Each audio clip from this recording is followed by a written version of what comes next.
How to stop worrying about money in retirement. It's actually pretty simple. I was thinking about this morning. Thinking about my man John, who I emailed yesterday, who I did a video on yesterday, he's got an investment club with his buddies, and his buddy's like, "You're too conservative on your portfolio."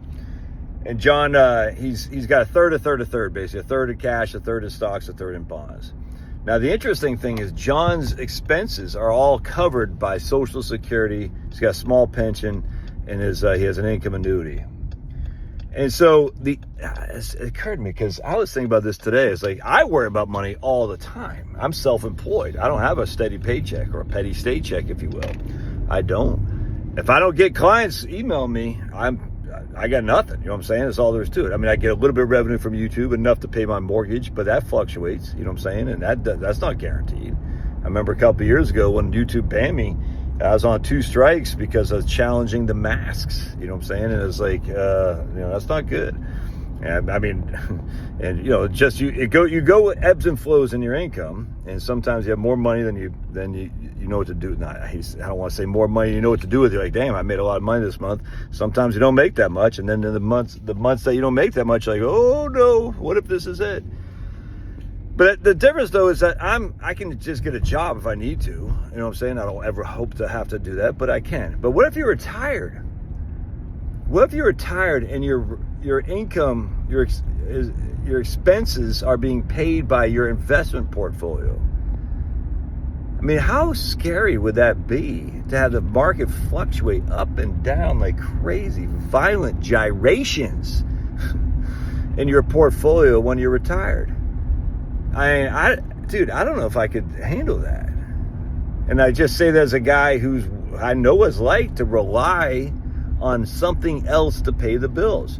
Either while you're working, you're relying on your company to pay the bills. You need your job. You're like, what if your job isn't stable? What if you're like, man, I might get laid off, blah, blah, blah. That's nerve-wracking. What if you're like me, you're self-employed, and you just all of a sudden out of nowhere, you're not getting any clients or something like that? What if YouTube bans you? What if? What's the counter to that? Is having guarantees. Guarantees. How do you have a guaranteed income? It's pretty simple. Immediate annuities. Literally.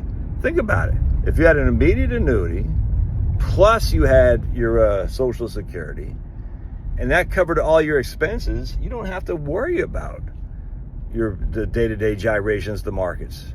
You just take that away. You're gone. I mean, just think how less of worry you can be.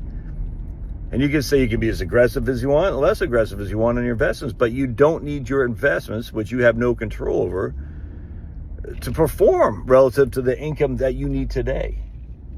You see, I mean, just think about how different that is. Instead of worrying about, oh my goodness, the market's down 15%, not only is that a 15% pay cut, but now I'm not even sure my money will last. You don't have to worry about that. So, I'll just check my portfolio. It's interesting, but it has no impact on my expenses.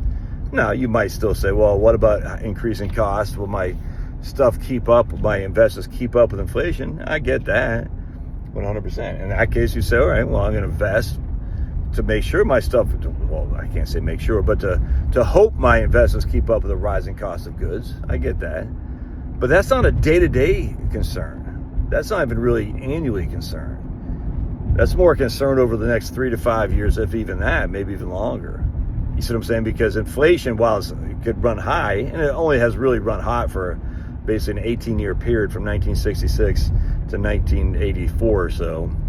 I mean, we really haven't had mass inflation. So at 3% inflation, and for every $10,000 you spend, it costs $300 more the next year. I mean, that's your portfolio over 3 to 5 years isn't going to make or break you for the 3% inflation. The inflation would really be 10 to 15 to 20 years, annualized. And then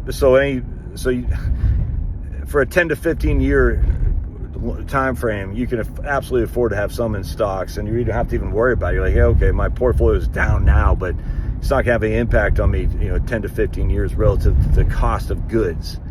I mean, obviously Japan could come, but then what happened in Japan is deflation. When Japan happened, when the markets just tanked. Well, Japan was dealing with deflation at that stage. So, I mean, there's always, an exception to the rule. But at the end of the day, on a day by day, month by month, year by year thing, if you have your expenses covered by your guaranteed income, the only thing you'd really worry about is 10 years from now what my portfolio will keep up. But then, welcome to the club. Everybody's worried about that. There's no one, well, I didn't say worried necessarily, but that's the concern we all have. Will my portfolio keep up 5 to 10 years from now? But that's not a day-to-day thing. It's not a year-to-year thing. That's a long-term thing. There's really nothing you can do about it anyway. So anyway, I was just thinking about that today, because I was like, man, I see the ebbs and flows of my own business, and as a small business owner, you're always worried. Self-employed, you're always worried. But even when I was working at USAA, we'd have reorganizations and stuff, and always about that. You always say, what if they lay me off? What if? So you have a petty state check, but it's not guaranteed. There's always reorgs, always buyouts, always new change in leadership. Companies close down all the time. People get laid off all the time. It's just, that never goes away. And so you're worried about, what if this happens? How am I going to pay the bills? That never goes away. It only goes away once you have a guaranteed income to cover all that stuff. And that's the way to do it. And if you're retired and you're older, where it's hard to go back in the workforce, it's not a bad place to be, man. To have all your income covered by guaranteed, all your expenses covered by guaranteed income. It was just something I'm thinking about. Love your thoughts. God bless. Smash. We'll see you.